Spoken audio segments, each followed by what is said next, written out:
The game is about to start. The board is put on the table. The board represents streets and land. For the moment, it is still no man's land. 6 players are waiting around the table and this is the bank. The bank collects taxes, fines, interests, other things, but most importantly, can print money. The bank never goes broke. If the bank runs out of money, the banker may issue as much money as needed by writing on any ordinary paper. In the beginning of the game, each player is given $2,500 by the bank. Everybody is happy. The wealth is equally distributed. The players understand that it is just paper and that the notes don't have any real value. But all players accept the value printed on the notes, as we do exactly the same with our euros and dollars. The game begins. The player's salary is paid each time they make their way around the board. They start by buying land, houses, hotels, invest in water and electricity companies, all similar to real life. About 80 to 90 minutes later, one player owns everything. He owns the land, the houses, the hotels, the water and electricity companies, even the bank. One player is happy, and then this happens. From my economics book, I learned the definition of inflation. Inflation is an increase in average prices over a given period of time. Products and services get more expensive. Food, cars, shoes, everything is priced higher than the month before. However, 2 spiritual men challenge this definition. Prices can't be inflated, they say. Prices go up or down, but inflation itself is always and everywhere a phenomenon of money. Inflation is the expansion of the money supply, they say. There is more money chasing the same amount of goods. This will always result in higher prices. When prices start to rise very, very quickly, we don't speak about inflation anymore. We speak about hyperinflation. That is the danger zone. That is what happened at the fall of the Roman Empire. That is what happened during the Napoleonic Wars, and that is what happened in Germany between the 1920s and 1930s. This resulted in a total collapse of the currency, an economical downfall that eventually led to World War II. The Fourth Turning, an American Prophecy by William Strauss and Neil Howe, written in 1997.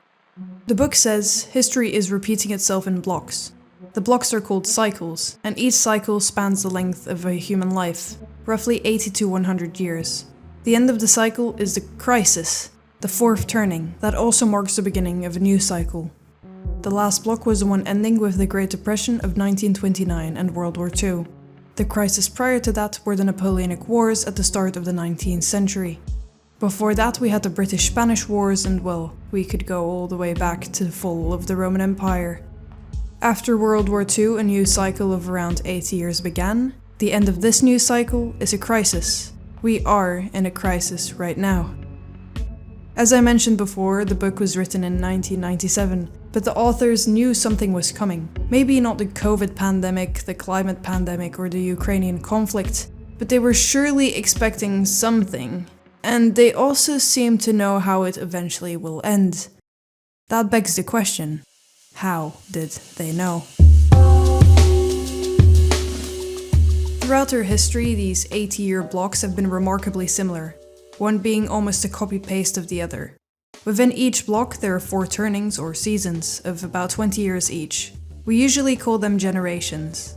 Strauss probably didn't know this at the time of writing, but we, the students of year 12, are part of Gen Z, the Zoomers, the ones that are born between roughly 2004 and today. We were born during the fourth turning, the generation that no longer reads books, merely listens to them. We are from the digital age.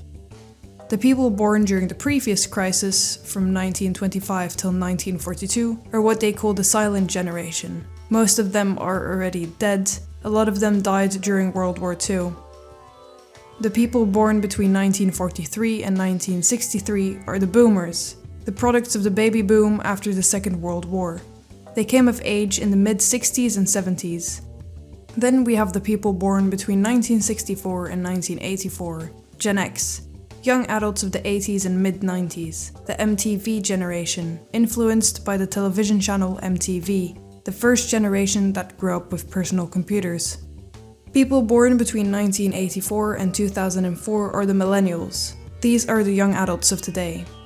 We are the Zoomers. We will be the young adults of tomorrow. If we survive. Strauss and Howe then define the different moods in society according to the season you are in. Each season has its own social, political, and economic climate. The high is the spring season, the period after the collapse or crisis. It is marked by optimism. The young people have to work together to move forward again. This can be seen as the period of economic prosperity and political stability. There is less government and less rules. Wealth is more fairly distributed. There is trust in institutions. There is strong collectivism and weak individualism.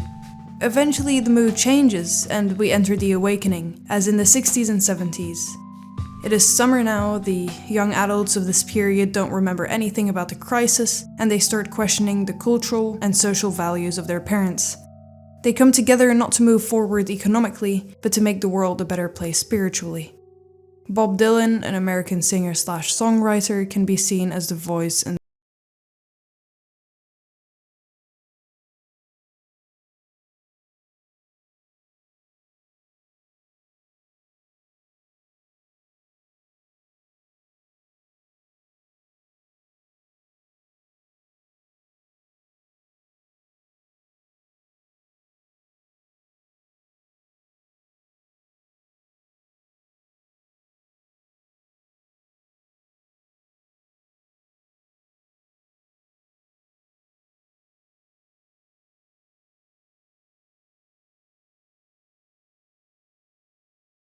the awakening comes the unraveling.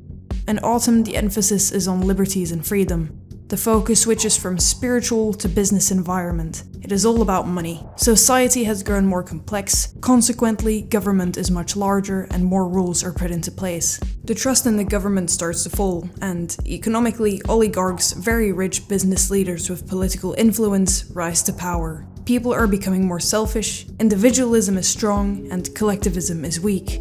The world is becoming a darker place. This mood is called by Michael Douglas as Gordon Gekko in the movie Wall Street. My father has worked there for 24 years. I gave him my word. It's all about bucks, kid. The rest is conversation. When does it all end, huh? How many yachts can you water ski behind? How much is enough? It's not a question of enough, pal. It's a zero-sum game. Somebody wins, somebody loses. Money itself isn't lost or made, it's simply transferred from one perception to another. Like magic. The crisis. It is winter, a time of political and economic troubles. People are afraid and strongly rely on institutions to help them. Strong men race to power, not always with good intentions.